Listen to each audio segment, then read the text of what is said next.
جمهور الزمالك بالنسبه لي طبعا، يعني انا بدايه قبل ما اتعرف جمهور الزمالك كان هو سلم النجاح بالنسبه لي، وانت عارف حاجه زي كلام كده. محترم اكيد. بدايه من ان انا بدات اخش في الميديا، ولما كنت بقلد المستشار مرتضى اكيد ده جاي له. فاهم. والمرور بقى بالوقت ده كله على السوشيال ميديا، فجمهور الزمالك كان هو سلم النجاح بالنسبه لي بصراحه. وانا بحترم جمهور الزمالك، وجمهور الزمالك بالنسبه لي في حته ثانيه مهما قال ومهما عمل، طول ما هو بعيد عن الغلط يعني الحتت دي. بص قول رايك فيها براحتك، انا مش الانتقاد عادي. عادي بالنسبه لي، بحترم الاراء كلها يعني. بس جمهور الزمالك بالنسبه لي انا واحد منهم، وانت عارف. دي يا جماعه ما فيش احسن مصالحه اكتر من كده ولا احسن منها في شهر رمضان. يعني الراجل بيقول لكم انتوا اللي السبب في انكم طلعتوه. ده حقيقي. وده حقيقي. ده حقيقي. الراجل ما بينكرش ده، ولكن هو بيزعل من بعض التطاول، بعض الالفاظ الخارجه عليه. انت انتقد براحتك، قول عليه ماشي، قول عليه متزاملك، قول عليه براحتك. بس هو الراجل بيتناول بطريقه حياديه. في ناس بتدخل في حتت صعبه يعني شتيمه واهل، فربنا يهديه. طيب بدايه كده خالد، البدايه الحقيقيه لخالد في عالم الميديا او عالم كره القدم كانت ازاي؟ بدات منين يعني؟ والله بص، هو انت عارف ان انا بحب الكوره من زمان، وبشجع الزمالك من زمان، وفي حته الكوره والتقليد ومش عارف ايه، انت عارف من زمان احنا مع بعض يعني. اكيد. انما بدايه الشهره على السوشيال ميديا كانت من نقطه المستشار مرتضى، من التقليد. لما طلعت قلدته كنت انا الوحيد في مصر، ويمكن اول الناس اللي اصلا جرأت ان هي شيء جامد جدا فتره طويله بصراحه. ولحد دلوقتي بقول الراجل ده مهما اختلفت معاه ومهما انتقدته بقوه بحترمه، ومش عمري ما غلطت فيه، لانه كان سبب من ضمن الاسباب ان انا الناس تعرفني والناس تشوفني بصراحه يعني. ده حقيقي بامانه بصراحه يعني. فهو الراجل يا بيه هو السبب، فاهم يا ولد؟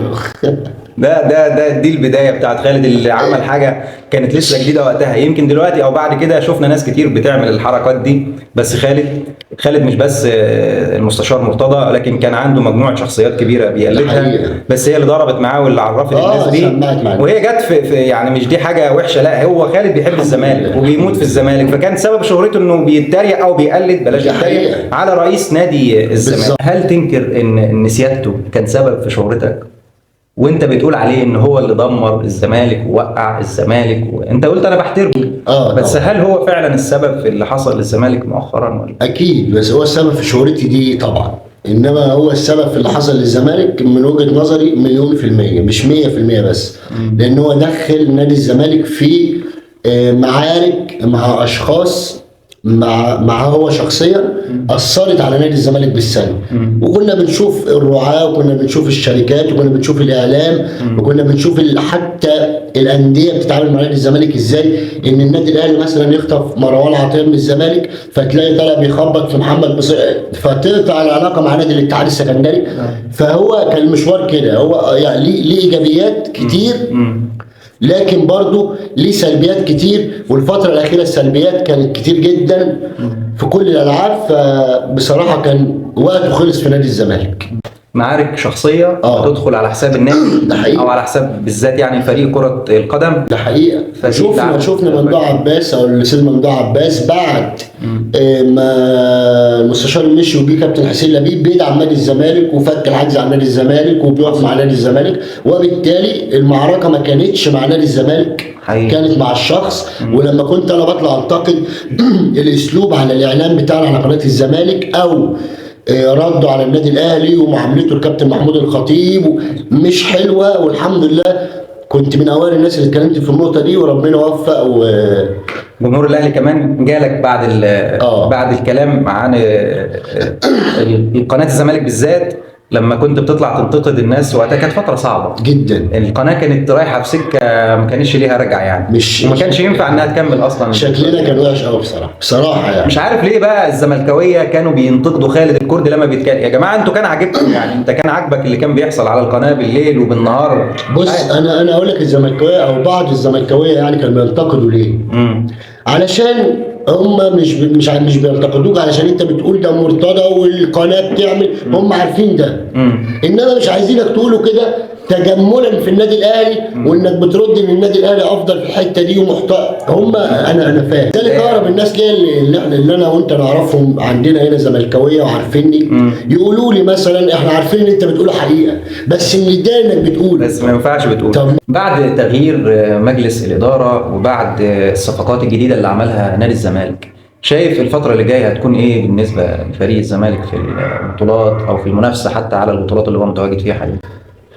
والله اتمنى ان شاء الله الزمالك يكون افضل، عشان بصراحه فنيا لحد دلوقتي الصفقات شفنا منها حاجه، ولا جوزيه جوميز لسه حط البصمه اللي تخليك تطمن مستقبلا انك عندك الراجل لسه جاي. ما انا بقول لك يعني ما اقدرش اقول لك ان شاء، يعني اتمنى ان شاء الله الزمالك ياخد كل البطولات اللي مشارك فيها، انما بالعقل والمنطق الموسم ده اعتقد صعب جدا، على الاقل الموسم ده صعب. الكونفدراليه اللي هو فيها حاليا اتمنى، لكن مش سهله برضه، مش سهله. انت تتمنى، لكن توقعك ايه؟ شايف ممكن يوصل لفين الزمالك فيها بعد ما بيقولوا انها هتتلغي كمان؟ لا يبقى نحس الصراحه الناس دي لو عندنا فيوتشر ان شاء الله ممكن ناخد البطوله. هتقول لي فيوتشر، فيوتشر فرقه كويسه، عندها لعيبه كويسه.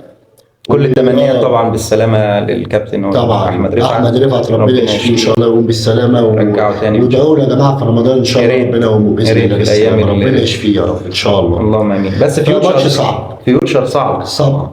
الزمالك لازم يعمل حسابه كويس. هم الماتشين في استاد القاهره، واتمنى ان شاء الله الزمالك يعدي الدور ده، لو عدينا بعد كده يبقى الموضوع احسن ان شاء الله باذن الله. نتمنى كل التوفيق لنادي الزمالك، لان الاهلي مش مشارك في البطوله مش اكتر. انا بتمنى التوفيق للنادي الاهلي برضه في دوري ابطال افريقيا، ده مبدئي يعني. انا عارف. ايوه الزمالك مش مشارك فيها خلاص، دي المفروض تكون الروح اصلا، يعني احنا مش مع بعض في بطوله فخلاص انا اتمنى لك التوفيق وانت تتمنى. ما هو الاهلي ما هو الاهلي كده بيعلى عننا فليه يعني احرق دم من ازعل نفسي على الاقل عشان التحفيل بس. لما بيحس ان انت فاهم متعاطف معاه برضه وانت فاهم يقول لك خلاص بقى راجل محترم يعني يسيبه يفرح.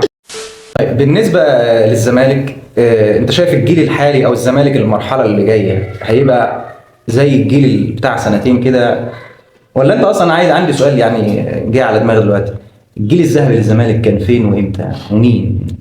يعني الاهلي احنا عارفين في جيل ذهبي للاهلي، انا بالزمالك بالنسبه لي لا كانت 2001 و2002 و2003. رجعت كتير، انا مفكر هتقول لي 21 لا ممكن يعني في السنين الاخيره دي ممكن اللي هو ماتش نهائي القرن كان جيل، كان في فرجاني وبن شرقي ومصطفى محمد وطارق حمدي، برضه جيل كان يعتبر يعني جيل كان فيه بطولات الى حد محليه، بس كان فيه بطولات، وكمان يعني خدنا السوبر الافريقي الفرقه كويسه بصراحه. هو ده الجيل يعني في الاخر 20 سنه. لكن 2001 ده اللي هو الجيل على 2001 لحد 2003 ده كابتن حازم امام، عبد الحليم علي بقى، كان افريقيا لطيف وكان كان هو كان الزمالك السعيد مسيطر يعني، محمد عبد الواحد بصراحه ده الجيل بالنسبه لي ده احسن جيل شفته للزمالك. الجيل الحالي في الزمالك ممكن يصنع جيل ذهبي زي كده في المستقبل ولا صعب؟ الحالي بالصفقات اللي جايه الصفقات اللي جايه دي سنتين ثلاثه ولا مش هتلاقي كل ده. لا ما في ناس ماضيه 4 سنين. ماشي السن بقى عبد الله السعيد. لا ما انا بتكلم على الصغير مش الكبار دول يعني. مش عارف لا. جيل الاهلي الحالي ممكن نقول عليه جيل ذهبي بما عنده من بطولات، يعني الجيل ده عمل بطولات كبيره بصراحه طبعا مع كولر بالذات. يقارن بجيل مانويل جوزيه ولا؟ على فكره كولر في ارقام قرب لجوزيه، يعني مثلا جوزيه اكتر فوز متتالي ليه على الزمالك 5 مباريات. كولر المباراه الاخيره دي الرابعه. انت فاهم بطولات كمان مع النادي الاهلي بالزمالك، مع ان كان ممكن يجيب اي فريق تاني. راجل محايد يا جماعه. لا مالكش حل والله. في واحد في الزمالك برضه كان اكتر واحد اتغلب في مسيره ما علينا. هو اللي شيكابالا. لا ما دي يعني اكتر لاعب اتهزم قدام الاهلي شيكابالا. ايه رايك في الموقف اللي عمله؟ لا قلت رايي طبعا. خير. لا قلت رايي، موقف مش محترم. وبالنسبه لي قلل من نادي الزمالك وجماهيريته ومن الناس الحضور اللي كانت حاضره، وزير الشباب والرياضه ورئيس نادي الزمالك. ده في بلد ثانيه اصلا يعني، وقدام كمان توتي بقى ورونالدو الظاهره مورينيو بتعمل كده. وانت ككوره يعني انت ما اديتش كلاعب انت كشيكابالا يعني ما. وبعدين في مثال، في فيديوهات مثلا لامام عاشور جمهور الزمالك بيلعب بيحفل نفس الكلام تمام. ولا اي حاجه، رد في الملعب واحتفل بالهدف هدفه، وبكى إنما كمان بعد ما عملش حركه. استفز الجماهير. بصراحه لا، شيكابالا غلطان، واتمنى انه طيب ننقل بقى من الاهلي والزمالك، نروح للمنتخب. هل برضه انتهت الحقبه بتاعت الاخ فيتوريا، ولا اللي جاي مع كابتن حسام؟ انت اصلا كنت تتمنى ان كابتن حسام حسن هو اللي يمسك طبعا. المنتخب، ولا حد غيره؟ لا شايف كنت في اتمنى، مصر غيره؟ لا هو افضل حد. انا بالنسبه لي كنت اتمنى كابتن حسام ياخد التجربه، لان كابتن حسام عارفين قوة الجرينتا اللي عنده. وعنده حماس غير طبيعي. آه. ومعروف ان اللي بيبص فكره في المباريات بيخلي اللعيبه تموت نفسها في الملعب. وهو نفسه يحقق حاجه البلد. وراجل عنده تاريخ قوي جدا جدا كمنتخب مصر، وكان النادي الاهلي وكان نادي الزمالك. هو افضل مهاجم في تاريخ مصر، وبالنسبه لي هو اسطوره الكره المصريه وليس محمد صلاح. ده حاليا قصدك؟ اصل لا، في اسطوره عبر ثانيه التاريخ. كابتن محمود الخطيب، انت شايفه مش اسطوره؟ لا اسطوره، بس بالنسبه لنا الناس اللي شافتها عيني حسام حسن افضل لاعب في تاريخ مصر. في التاريخ كله، قديم وجديد، افضل من صلاح بالنسبه لي. لان انت لما احطك افضل لاعب في التاريخ لازم تكون عامل حاجه لمنتخبك. معلش يعني كابتن حسام حسن راجع التاريخ وانت تعرف مين حسام حسن، وعمل ايه مع منتخب مصر ومع النادي الاهلي، ولما راح النادي الاهلي مع نادي الزمالك. فبالنسبه لي كابتن حسام اختيار اتاخر كتير للمنتخب، وان شاء الله ربنا يوفقه. وان كانت القائمه يعني بصراحه فيها بعض الحاجات غريبه، انما اعتقد ان دي مش القائمه. هو يتحمل مسؤوليه، هو بس هيلعب البطوله الوديه بيها، وبعد كده هيكون في تغييرات كبيره. هو قال انا عندي عناصر مش جاهزه. اكيد، فان شاء الله باذن الله بس نشوف شكل المنتخب مع كابتن حسام وفي فرق ولا لا. واتمنى من اتحاد الكره يسيبه يشتغل، يدعم التجربه الجديده دي، وبالتوفيق ان شاء الله باذن الله. احنا عندنا فقره بسيطه كده، هنجيب لك صوره اللي بيعملوها في التلفيزيون دي، هنحاول نلعبها مع بعض. فقره صوره وتعليق. ماشي. نجيب لك صوره وانت علق عليها. ماشي. اول صوره امام عاشور.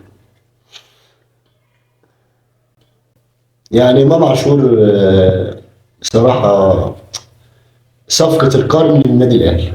صفقه القرن. لعيب ده هتاخد منه 10 سنين لقدام. اهلي ومنتخب مصر، يعني ربنا يبعد عنه وعن كل اللعيبه الاصابه. امين. فهو صفقه بالنسبه لي ناجحه 100% للنادي الاهلي. وكنت اتمنى انه يكمل في نادي الزمالك. هو كان عايز يرجع نادي الزمالك، انما اتقال له خلص نفسك وتعالى يا بلح يا يا بلح.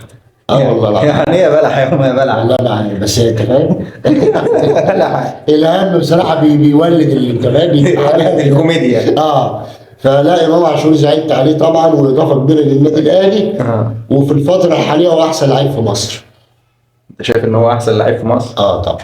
احنا عندنا مقارنات جايه، عشان هو بيقول احسن لعيب في مصر، هو اختار واحد بيلعب في الاهلي كان في الزمالك سابقا، بس هو وجهه نظره يعني. بصراحه انت بتقول على امام عاشور صفقه القرن واحسن لعيب في مصر. ده حقيقه في الوقت الحالي. الراجل ده ايه بقى؟ زيزو ده مين؟ الناس بتقول في اهلاويه بيقولوا احسن لعيب في مصر، انت بقى طبعا مفيش. احمد السيد زيزو طبعا هو نجم نادي الزمالك الاول. ومن وجهه نظري هو يعني مش عايز اقول الاوحد. ولعيب ثابت على مستواه بقى له ثلاث مواسم. بصراحه هو يعني نادي الزمالك الفتره الاخيره او المواسم كلها الاخيره من غير زيزو مفيش. وزيزو كمان احسن لاعب في مصر. والله العظيم. لا والله العظيم دي مجامله بقى. لا قلت لا والله انت عايز ترجع تاني عشان ما يقولوش اصل خالد بيختار واحد. لا اقسم بالله. لا اقسم بالله. انت شايف ان امام احسن لاعب في مصر؟ امام عاشور احسن لاعب في مصر. انت بتقول لاعب، ما تقوليش بقى زيزو تاني احسن لاعب. هو لا ده. مين فيهم افضل لاعب في مصر حاليا؟ امام ولا زيزو؟ حاليا دلوقتي واحنا قاعدين. لا، ما احنا قاعدين زيزو مصاب. الفترة اللي فاتت يا خلود، مش لازم النهارده يعني. السنة دي يا راجل. لا، بعد ماتش الاهلي والزمالك مين احسن لاعب في مصر؟ سهلتها لك. بعد ماتش الاهلي والزمالك زيزو الصاب. طب مشيها بقى، يعني زيزو وامام عاشور هم اللي احسن لاعب. لا مفيش اثنين، هو واحد. زيزو. رجع في كلامه يا جماعه. يا جدعان ما انا قلت لك مشي الاثنين. لا مفيش مشي الاثنين. احنا هناخد يعني انت عايز نختار واحد. انا هاخد التصريح الاولاني بتاع امام احسن لاعب وهحط في المونتاج بقى. المونتاج هوصله. زيزو احسن لاعب في مصر. هو قال امام هشيلها في المونتاج. والله الاثنين والله العظيم بصراحه. يعني انا لو قلت لك انت تختار مين؟ انا هختار امام طبعا. طب انا اختار انت زيزو. اخترت امام. اختار إمام. ماشي يعني هنعديه عشان مش حد. ماشي. تالت واحد الفولت العالي. كهروب يعني لا، طبعا كهربا لعيب جامد بصراحه، يعني حتى لما كان في الزمالك الموسم بتاع جروس ده هو كان شايل الفرقه كلها تقريبا، كان هداف الفرقه. حتى لما خد الكونفدراليه كان احسن لاعب في الفرقه. الله يسامح يعني اللي كان السبب ومش عارف، لكن كهربا لعيب جامد ولاعيب كبير وفارق مع النادي الاهلي، وطريقته اختلفت مع النادي الاهلي. لعب في مكان مش مكانه وأدى فيه وأبدع فيه. لا وهدي يعني بالبلدي، أخلاقيا بالبلدي تقصقص ريشه. في النادي ما الاهلي بقاش كهربا عندنا بتاع- كان بيعمل اللي هو عايزه، انا بكلمك بمنتهى الصراحه. حقيقي. كهربا كان بيعمل اللي هو عايزه في نادي الزمالك، وكان رقم واحد في الفرقه كلاعب جامد. انما في النادي الاهلي رغم نجوميته ورغم انه مؤثر، انما ما فيش هزار. وده الفرق بين النادي الاهلي والنادي الزمالك كمؤسسة.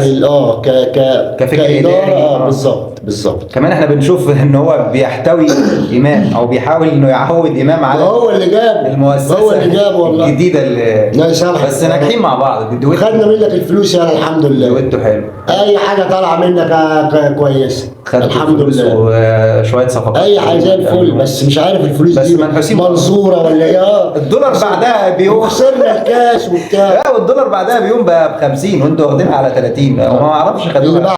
بعده. ماشي عديها برضه. رقم 4 احمد فتوح. ماله؟ رايك في ادائه؟ لا ولا طبعا مستواه فتوح مع لعيب. الزمالك. فتوح الحركه اللي عملها انا مؤخرا هقول انت لك عارفها. فتوح لعيب جامد طبعا، وعنده امكانيات ولاعيب دولي وافضل باك ليفت مصري في مصر. مصري في مصر. اتفق معاك مصري لان طبعا ده معلول محجوز عشان الناس نكون يعني واقعيين يعني. اه انما فتوح ما ان شاء الله يرجع لمستواه تاني، والحركه اللي عملها دي انا رايي لسه يعني، رغم ان انا خلاص قرار الاداره اتاخد واتنفذ وهم شايفين ان ده الصح لنادي الزمالك، انما انا خلاص قرار الاداره يحترم. انما فتوح ما كانش ينفع يكمل في نادي الزمالك. فيها تعالي شويه على نادي الزمالك بعد الحركه اللي عملها دي والحاجات، انما اعتذر. بيعدي عندنا اكتر من كده. هو الراجل اعتذر ورجع بيلعب. يعني بصراحه انما هو لعيب جامد ومؤثر وليه دور في نادي الزمالك طبعا وفي المنتخب. ما اعتقدش ليه بديل كمان يعني. لا كان مشي ساعتها. إيه، ما هو بيقول لك عايزين ناخد الاهلي بقى. انت فاهم؟ يعني نقعد بقى نروح فين يعني مش فاهم. نلعب بحاتم سكر يعني نرجعه تاني. ما هو مشي اصلا. رقم 5 يا جماعه مصطفى شوبير. حارس واعد. طبعا. ده مصطفى شوبير انا قلت من بعد مباراه النادي الاهلي والوداد المغربي، المباراه اللي كانت في مصر نهائي افريقيا، قلت مولد حارس كبير في النادي الاهلي ولا منتخب. والمنتخب عنده شخصيه وعنده كاريزما، عنده ثبات انفعالي، عنده ثقه في نفسه وفي امكانياته. بصراحه سابق سنه وظلم. زي ما كنا عارفين يعني وبنسمع بقى ابناء العاملين في الانديه وابن شوبير. لا بصراحه يستحق المكانه مش واسطه يعني. بامانه يعني انا ما حسيتش مع احترامي للشناوي اللي هو افضل حارس في مصر بغياب. انا ما حسيتش بغياب الشناوي. ومصطفى شوبير في مباراه النادي الزمالك كان مميز، في مباراه نهائي افريقيا كان مميز. الشوط الاول كان في في كل المباريات اللي لعبها بصراحه ما عدا البنك الاهلي ما كانش. ما عدا ماتش وده طبيعي يعني، انما هو حارس على قدر حراسه مرمى النادي الاهلي ومستقبل النادي الاهلي ومنتخب مصر بصراحه. ومحمد صبحي.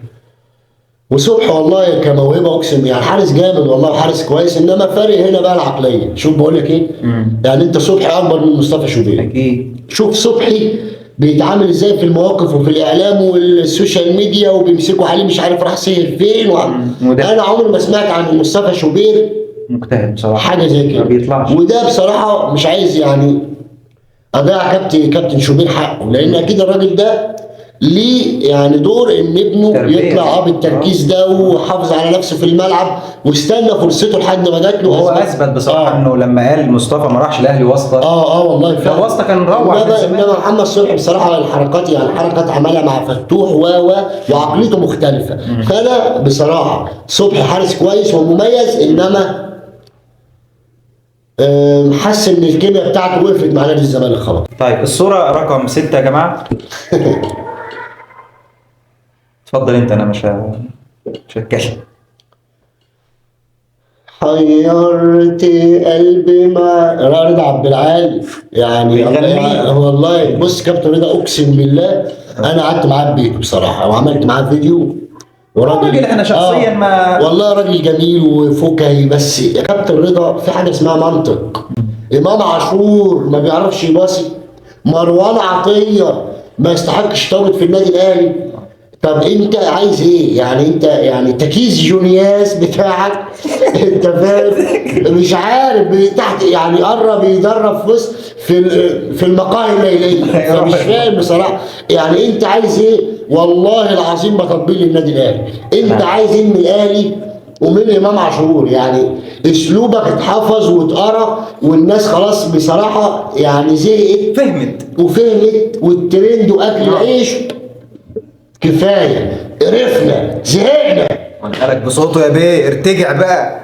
هو يعني فكره ان انت او يعني فكره ان انت تاخد الترند وان انا ابقى خالف تعرف خلاص الناس معظمها فهمت ولا لا برضه الموضوع بيجيب لا مشاهدات الموضوع وبيجيب؟ طبعا بتجيب طبعا انتوا تخبط على في وشي الأهلي. لا بتجيب. الاهلي ماده دسمه طبعا اكيد لتناول الناس دي. بس بالعقل والله مش مع ان انت لو رجعت ايام امام ما كان في الزمالك كان بيقول لك ايه ايام امام؟ هو على فكره لو امام ما كانش رد عليه على ستوري على الانستجرام وقال لك مش عارف ايه ما كانش كمل هنقص وبتاع ما كانش هو داس على امام قوي تمام. بس بقت باينه قوي انما يعني. الدليل اول حقد انا اسف لان درجه يبقى امام افضل لعيب في الماتش يقول لك لا اقسم بالله ما جاش. ايه يا عم ده صفر ده واحد. انت ايه يابا في ايه؟ انت فربنا يهديه يا رب. تقييمك ايه يا كابتن رضا يعني صفر وواحد بناء على ايه؟ حضرتك مدربت مين عشان تقيم الناس دي؟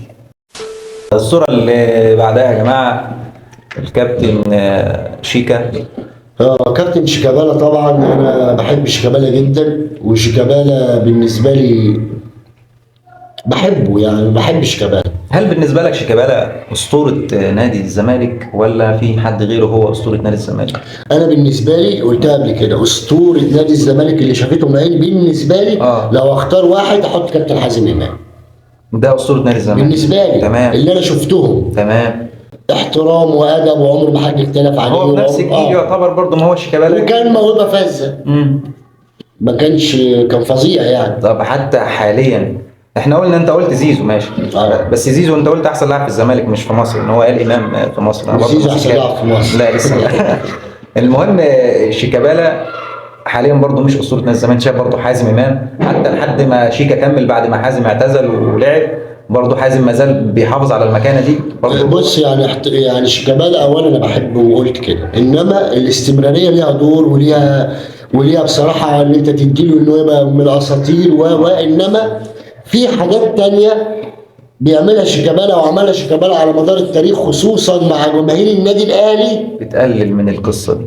الاسطوره ما يعملش بيزعلني الاسطوره بيزعلني يعني ما ينفعش برضه يعني مش حلوه برضه يعني ما طب ليه بعض بحس انها بتنقص من قدر شيكابالا او لو انا مش هقول اسطوره لو انت ما بتعملش الحاجات دي اقول انت اسطوره الاساطير بالنسبه لي والله لاني بحب شيكابالا. الاخلاق ليها دور وعارف ان شيكابالا طيب جدا انما مش عارف انا اسف بيزربن مع جماهير النادي الاهلي ما بيدخلش بنفسه واحيانا بحب شيكابالا طبعا واتمنى يا رب ان ربنا يوفقه. ايه الصوره اللي بعد كده كابتن محمد صلاح فخر العرب. شايف انه فخر العرب فعلا ولا ده كلام؟ مش عارف والله يعني انا مش عارف فخر العرب يعني مش عارف بس انت قلت ان انت شايف حسام حسن افضل منه. مع ان حسام يعني ما عملش اللي عمله صلاح. لا هو صلاح عمل ايه؟ عالميا لا ماليش دعوه عالميا يا اسطى. هو الواحد بعد ما مش كده بس انت بتيجي في المنتخب يعني انا عايز افهم هو ده صلاح الكوبي يعني اللعيبه مش مساعدك الكوره وهي في رجلك مالك؟ المنتخب هيقوم على واحد يعني الكوره وهي في رجلك فين امكانيات صلاح؟ بس في حواليه ناس ما بشوفش بالاضافه لطريقه تعامله مع منتخب مصر مش عارف الطريقه طلع مظلوم فيها. الطريقه طلع ان هو اتظلم الراجل وفعلا الاصابه عادته ما لعبش. لا حتى لو في اصابه اسلوبه برده مش في تعالي يعني في لا مبالاه كده وعادي وانت فاهم. هو قاري كتاب الفن اللامبالاه. لا بالتوفيق ان شاء الله لمحمد صلاح يعني هو طبعا بس عامل حاجه افضل لاعب مشرف في تاريخ مصر والكره العربيه وفخر لينا كلنا انما بالنسبه لي مش احسن لاعب في تاريخ مصر ولا بالنسبه لي. انت قلت حسام حسن بالنسبه لك اللي انت شفته يعني اسطوره مصر في اوروبا محمد صلاح. هو مين في اوروبا يعني وهيوصل لمحمد صلاح؟ بس لأن ما فضل فيش، أسطورة مصر ده حقيقه. وما بالله مين غير اوروبا، ما هي اوروبا هي الاضاءه كلها ولا الضوء كله فيها، بس النجوميه ما كلها. فيش اي حاجه مع المنتخب خالص، يعني دي بالنسبه لي برضو نقطه سوداء في الدوسيه بتاعه بصراحه. وهو وتحت كمان بيكبر آه. في السن، ممكن ما يحققش. وهو بتبقى يعني في بعض الاوقات كان عنده، انا عايز يعني اسف، حسينا بخذلان تجاهه متشابه شويه شوية. بصراحه يعني مش عارف، بس ربنا بس يوفقه هو طبعا. صعدنا برضه لكاس أنا- العالم، ولا انت زي شايف ان هي تريزيجيه ضربة هو جزاء السبب؟ بس شاطها، انا هجيبها جول. انا شايف تريزيجيه هو السبب. معلش يعني، بس ربنا بس كان يوفقه. ممكن لاعب تاني ضيعها ما كناش صعدنا. ربنا يوفقه، ربنا لاعب يوفقه. كبير برضه. طبعا ما فيش شك، بس فخر العرب غصب عننا احنا، ما في ناس شايفاه احنا كده. لا نذكر يعني، بس. فصلاح ده صلاح.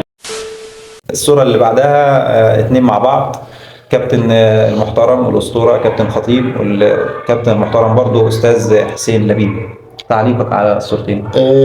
كابتن محمود الخطيب وكابتن حسين لبيب ايد واحده، ونادي الزمالك والنادي الاهلي ايد واحده، كلنا مصريين. وكابتن محمود الخطيب راجل اسطوره وراجل محترم وراجل في اول توليه مسؤوليه اداره النادي الاهلي كان الكل بيقول ان هو مش هينجح، ولكن هو بصراحه عدى كل التوقعات وعدى ووصل يعني بصراحه في بطولات ولاعيبه عمل تاريخ كبير كرئيس نادي طبعا، هو عامل تاريخ كلاعب، وحط ايده على كل مفاتيح النادي الاهلي. كابتن حسين لبيب ابن نادي الزمالك، اسطوره من اساطير نادي الزمالك في كره اليد. كابتن حسين لبيب راجل محترم جدا، زملكاوي بيحب على قدر مجلس اداره نادي الزمالك، وان شاء الله باذن الله يدوم الاحترام والموده والمحبه بينهم. بوجه لهم التحيه الاثنين وبحبهم جدا الاثنين. كلام محترم من راجل محترم يعني. طيب نخش بقى على الفقره اللي بعدها، وهي فقره مين افضل.